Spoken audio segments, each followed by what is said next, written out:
Guys आज question करने वाले रेस्टोरेंट प्रपोर्शन के। ए और बी दो संख्याओं का अनुपात 5:8 है। यदि ए और बी में से प्रत्येक में 5 जोड़ दिया जाए तो ए और बी का अनुपात 2:3 हो जाता है। तो ए और बी का योगफल ज्ञात करके बताना है। ये हम क्रॉस मेथड से कर लेंगे।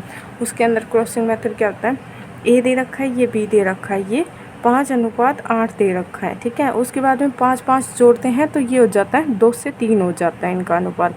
जो भी हमें संख्या जोड़नी होती है उसे एंडिंग में लिखेंगे। ठीक है, इसको इसके साथ में मल्टीप्लाई करेंगे, फिर इसको इसके साथ में और दोनों को माइनस कर देंगे। ये कितना आएगा हमारे पास में, 5 तिया 15 और 8 दूनी 16। दोनों का डिफरेंस कितना आएगा, 15 - 16 करेंगे तो हमें +1 आएगा हमारे पास में।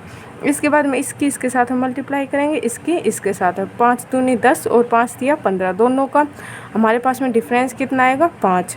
तो एक की वैल्यू हमारे पास में कितनी आ गई, 5 आ गई। कितनी आ गई, 5 आ गई। तो हमसे क्या पूछा गया है कि ए और बी का योगफल। अब ए और बी का योगफल कितना है, ये 13 है। तो 13 × 5 कर देंगे, 13 × 5 = 65 हो जाएगा इनका योगफल दोनों का राइट आंसर। क्वेश्चन 32। अतुल 20 रुपये क्रय मूल्य वाला ब्रेड खरीदता है और दुकानदार को 100 रुपये का नोट देता है। दुकानदार 2, 5, 10 मूल्य वर्ग के सिक्कों में शेष धन देता है। यदि इन सिक्कों का अनुपात 5, 4, 1 है तो दुकानदार 5 रुपये के कितने सिक्के देगा।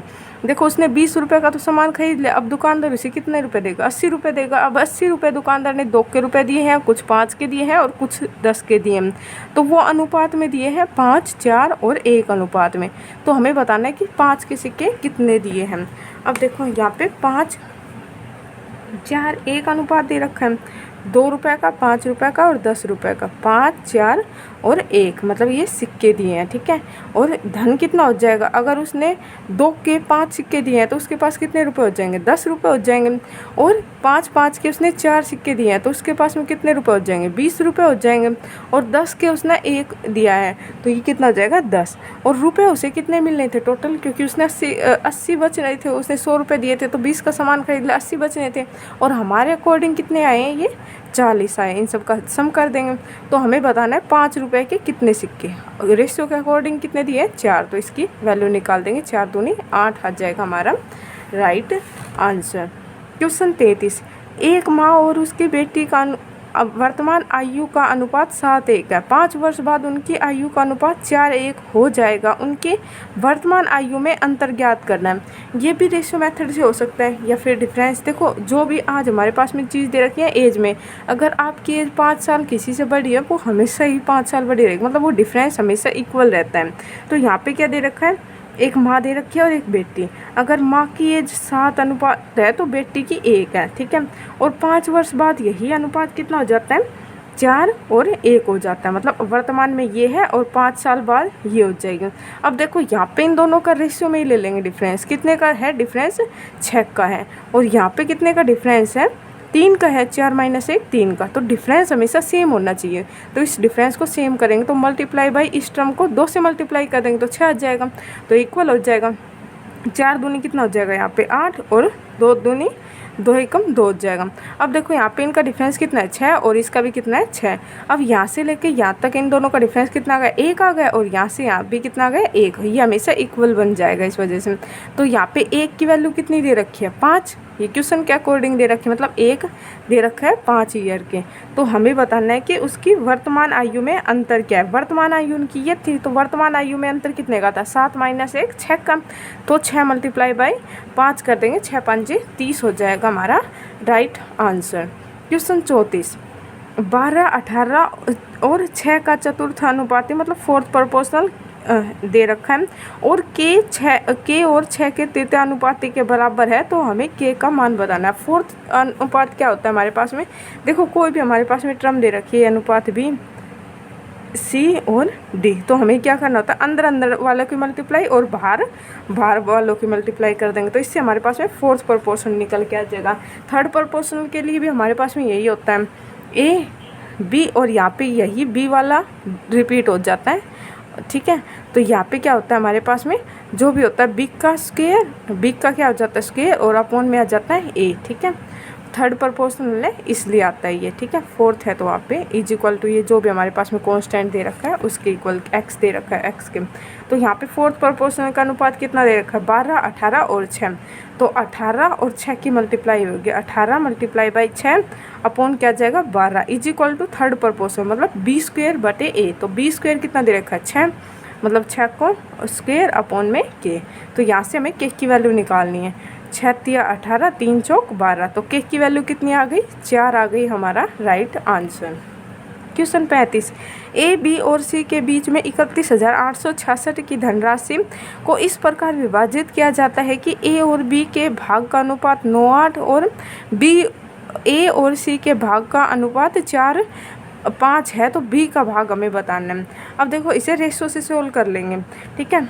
ए और बी का हमारे पास में कितना दे रखा है, ए और बी का दे रखा है 9 और 8 और ए और सी का, तो सी को यहीं पे लिख लेते हैं। सी का कितना दे रखा है 4 और 5 दे रखा है। अब देखो यहाँ पे साइड में इनका यहाँ पे लेस आ गया खाली, तो यहाँ पे कौन आएगा जो उसके पड़ोस में 4 आएगा, यहाँ पे इसके पड़ोस में क्या है 9। अब इसके डायरेक्ट क्या कर देंगे मल्टीप्लाई, 9 5 45, 9 चौक 36 और 8 चौक 32 और इन टोटल इन सब का सम कितना दे रखा है 31,866, 31,866 हो गया इन तीनों का सम। ये कितना होगा 60, 100, 100, 111 और ये 2, 113। ये 113 की वैल्यू है, बी की वैल्यू निकालनी मतलब 32 की वैल्यू निकालनी। तो जो जिसकी वैल्यू है उसके नीचे उसी की वैल्यू रखनी है और जो पूछा जाए उससे क्या करना है मल्टीप्लाई करना है। तो इसे कट कर देंगे तो ये आ जाएगा हमारे पास में। तो देखो हमारे पास सभी ऑप्शन क्या है पूरे पूरे कट रहे हैं, तो ये क्या होगा पूरा पूरा इससे कटेगा। तो एंडिंग में क्या आएगा यहाँ पे 3 दूनी 6 आएगा मतलब 2 ही आएगा। तो यहाँ पे हमारे पास में इनकी यूनिट डिजिट कितने हो जाएगी 2 मल्टीप्लाई बाई 2 मतलब 4 आएगा। तो एक ही ऑप्शन है ए, उसमें क्या है हमारे पास में 4 यूनिट डिजिट है और वो हो जाएगा हमारा राइट आंसर। दूसरा हम ये भी देख सकते हैं कि 8 का मल्टीपल होगा क्योंकि यहाँ पे 32 आ रहे हैं, तो ये 8 का मल्टीपल है, ठीक है। तो ये राइट आंसर। क्वेश्चन 36, 1.8 और 3.2 के बीच मध्यानुपाती मीन प्रोपोर्शनल और 5 और 3 के तृतीयानुपाती मतलब थर्ड प्रोपोर्शनल के बीच का अनुपात बताना है। अब यहाँ पे मध्यानुपाती मीन प्रोपोर्शनल क्या होता है, जो भी हमारे पास में 2 डिजिट्स दे रखे हैं उनका हमें मल्टीप्लाई करके उनका रूट ले लेंगे तो हमारे पास में क्या आ जाएगा उनका मीन प्रोपोर्शनल आ जाएगा। तो यहाँ पे कितना दे रखा है 1.8 और 3.2 दे रखा है। तो 1.8 को हम क्या लिख सकते हैं 1.8 मल्टीप्लाई बाई 3.2, इसका रूट इज इक्वल टू दे रखा है हमारे पास में थर्ड प्रोपोर्शनल के। थर्ड प्रोपोर्शनल कितना दे रखा है, इनका अंतर बताने कि इन दोनों के बीच का अंतर कितना होगा। पहले इसका मीन प्रोपोर्शन निकाल लेते हैं। अब देखो इसे परफेक्ट बना लेते हैं स्क्वायर। अगर मैं इसमें से 2 निकाल के इससे मल्टीप्लाई कर दूँगी तो 18 दूनी 36 मतलब 3.6 हो जाएगा और यहाँ पे हमारे पास में कितना बच जाएगा 1.6 बच जाएगा। तो ये स्क्वायर होता है हमारे पास में 4 का और ये होता है 6 का और अपॉन 100 आ जाएगा। तो एक डिजिट के बाद में हमारे पास में पॉइंट लग जाएगा। तो 6 चौक 24 और अपॉन 100 है तो रूट से निकालेंगे 100 को तो 10 हो जाएगा, 2.4 आ जाएगा इसका मीन प्रोपोर्शनल। और इसके बाद में थर्ड प्रोपोर्शनल निकालना है 5 और 3 का। तो बी स्क्वायर मतलब 3 मल्टीप्लाई बाई 3 अपॉन 5 तो 9/5 हो जाएगा। 5 एकम 5 और 5 8 40 और 1.8 और 2.4 के बीच का डिफरेंस ये कितना हो जाएगा 0.6 हो जाएगा, हमारा राइट आंसर हो जाएगा। नेक्स्ट क्वेश्चन 37, किसी खेल कूद के सामान वाली दुकान में लाल हरे और सफ़ेद 3 रंगों के टेनिस बॉल मौजूद है। सफ़ेद गेंदों लाल संख्या की मौजूद संख्याओं से 60% अधिक है। अब देखो अधिक जहाँ पे भी शब्द आता है वो मतलब 100 से, अगर हमने पूरी परसेंटेज कितनी होती है अपने आप में हर चीज़ 100% होती है, तो हमने मान ली 100% चीज़ थी तो उससे 60% अधिक थी, तो मतलब ये कितनी थी 160%। और अगर कम आ जाती तो 100 से कम लेते, जैसे 20% कम होती तो हम क्या लेते 80% लेते, ठीक है। अधिक है तो 100 के अंदर ऐड करेंगे, कम है तो माइनस करेंगे। और हरे रंग की गेंदों की संख्या सफ़ेद गेंदों की संख्या का 12.5% कम है। यदि गेंदों की कुल संख्या 120 है तो हरे रंग की गेंदों की हमें संख्या बताने की टोटल संख्या कितनी है। ये दे रखी है वाइट दे रखी है।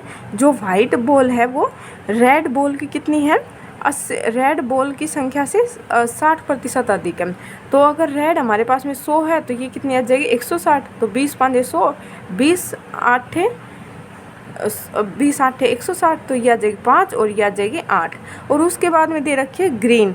ग्रीन है वो वाइट बॉल की, वाइट बॉल से 12.5% कम है। अब 12.5 का फ्रैक्शन वैल्यू कितनी होती है, 1/8। मतलब अगर वाइट 8 है तो ये इससे कितनी कम है, 1 कम है। तो 1 कम करके कितनी लिख देंगे, 7 लिख देंगे। ठीक है, अगर ये रेशो अलग होता तो यहाँ पे सोल्व कर लेते हैं। और फिर जैसे हमने ये साइड वाला क्वेश्चन सोल्व किया है, साइड वाले मतलब ब्लैंक साइड में पड़ोस वाला आएगा, वैसे ये सोल्व हो जाता। लेकिन ये डायरेक्ट हो गया तो डायरेक्ट सोल्व कर लेंगे। अब टोटल बॉलों की संख्या 120 दे रखी है, हमारे अकॉर्डिंग कितनी आई है, 12 12 और 8 20 आई है। तो हमें बतानी है कि हरे रंग की बॉल कितनी है। मतलब जो भी आंसर होगा हमारे पास में 7 का मल्टीपल होगा, और एक ही ऑप्शन हमारे पास में 7 का मल्टीपल है 42। तो ऐसे भी कर लेते हैं, वैसे करना चाहो तो यह जगह 6 7 42 हो जाएगा हमारा राइट आंसर। मतलब देखने की जरूरत भी नहीं होती, डायरेक्ट यहाँ से भी सोल्व कर सकते हैं ऑप्शन से।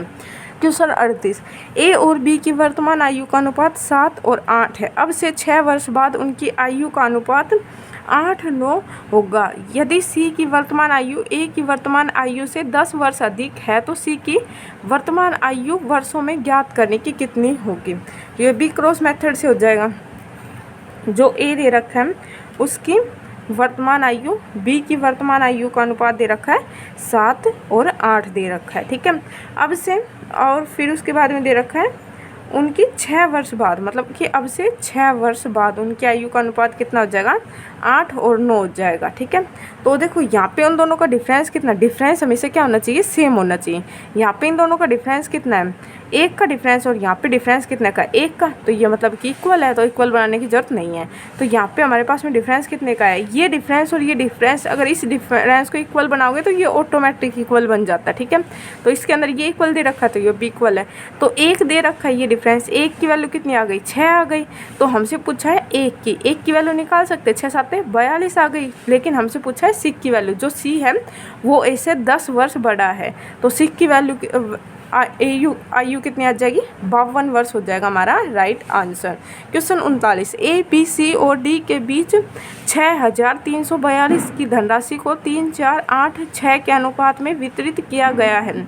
बी और डी के हिस्सों के बीच रुपए हमें ज्ञात करना कि कितना होगा। तो ये भी रेशियो मेथड से सोल्व करेंगे। ए बी सी डी किस अनुपात में बांट रखे, 3 4 8 और 6 के अनुपात में बांट रखे। टोटल अमाउंट कितनी दे रखे हैं, 6342। तो ये हमारे पास में कितनी आ जाएगी, 7 7 2 14 15 और 6 आ जाएगा 21। ठीक है, तो हमसे पूछा है बी और डी के बीच, बी और डी की वैल्यू के बीच डिफरेंस रेशियो के अकॉर्डिंग कितना है, 2 है। तो इसे मल्टीप्लाई कर देंगे 2 से। तो ये 21 तिया 63 और 0 21 दूनी 42, तो 102 मतलब 4 आएगा यूनिट डिजिट। तो 4 हमारा ऑप्शन नंबर सी हो जाएगा राइट आंसर। क्वेश्चन 40, दो संख्याओं ए और बी का अनुपात 5 8 है। यदि ए और बी प्रत्येक में 5 जोड़ा जाता है तो अनुपात 2 3 हो जाता है। तो ए और बी के बीच अंतर ज्ञात करें। तो इसके अंदर डिफरेंस पूछ लिया, तो इसके अंदर डिफरेंस बता देंगे। ए और बी का अनुपात दे रखा है हमारे पास में 5 और 8 दे रखा है। ठीक है, अगर प्रत्येक संख्या के अंदर 5 जोड़ देते हैं तो ये अनुपात कितना हो जाता है, 2 और 3 हो जाता है। अगर घटाने के लिए बोल रखा होता तो यहाँ पे माइनस का साइन आ जाता, फिर यहाँ से जो माइनस करते हैं वो माइनस माइनस क्या हो जाता, प्लस हो जाता। ठीक है, 5 तिया 15 और 8 दूनी 16, तो मतलब डिफरेंस कितने का है, 1 का। और यहाँ पे 5 दूनी 10 5 तिया 15, मतलब 1 डिफरेंस इज इक्वल टू आ गया 5 के। तो हमसे पूछा है ए और बी की वर्तमान आयु के बीच का डिफरेंस, हाँ वर्तमान संख्या के बीच का डिफरेंस। तो 1 आ गया 5 का, और इन दोनों के बीच का डिफरेंस कितने का है, 3 का। तो मल्टीप्लाई बाई 3 कर देंगे, 5 तिया 15 हो जाएगा हमारा right answer. Okay, thank you.